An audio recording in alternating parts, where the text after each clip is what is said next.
How to find new clients in a simple and easy way to understand. What we're going to talk about today is we're going to talk about prospecting inside the gym. Now, this is one tool that is very scary to do at first, but if you do master this, you will have a lot of clients and you'll never be afraid of losing clients. How you want to do this is you don't want to come across salesy. So that's why a lot of PTs do get scared in making this approach and doing this sort of technique to get clients, is because you feel like you're coming across salesy. What you want to do is you want to try to keep it as organic as possible, and you want to first build rapport. So by you doing this, you'll build rapport, you build that trust, and then you wait for an opportunity to then sell. So I have a rule that we don't sell unless there's an opportunity. We don't offer our services unless there's an invitation and an opportunity. So let me walk you through this. Step one, you just go walk the floor, speak to everyone. That's the rule. Speak to everyone. You don't know who needs PT and who wants PT. Speak to everyone is the first step. Now, when I say speak to everyone, is you're just starting a conversation. So you want to indirectly place yourself in a situation to start a conversation. So if I see a person over on the lat pull down and I'm 100 meters away, what's the possibility of a conversation happening? Zero. So what I want to do is get closer. So I can do that by cleaning, I can do that by looking at the wires, I can do that by just floating around. When we cross paths, we're trying to make eye contact. If they make eye contact, hey, how you doing? Just break the ice. You want to have this conversation without thinking anything about selling PT or how you're going to get value or stuff like that.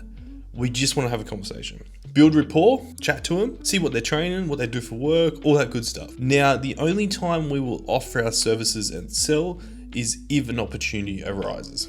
If no opportunity arises, cool, have a great workout. I'm Drew, I'm a PT, by the way. So I say that at the end because I keep PT front of mind then.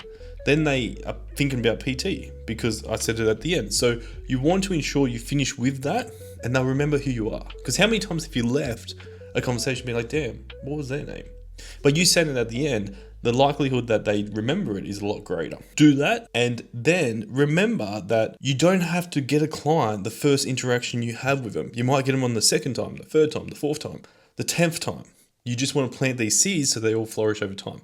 Now, bring back to if an opportunity does arise. So if an opportunity does arise, what I mean by this is if you're having a conversation, you ask how their training's going, and they're like, yeah, cool, but my back's a bit sore. That's an invitation. That's an opportunity. That's when we're going to sell. Well, we're not going to sell. We're going to just offer our services and sort of help showcase the value in PT. So we're going to dig deeper into that. We're going to find out what's causing their back pain. You can do it then and there. I encourage just going and doing it then and there.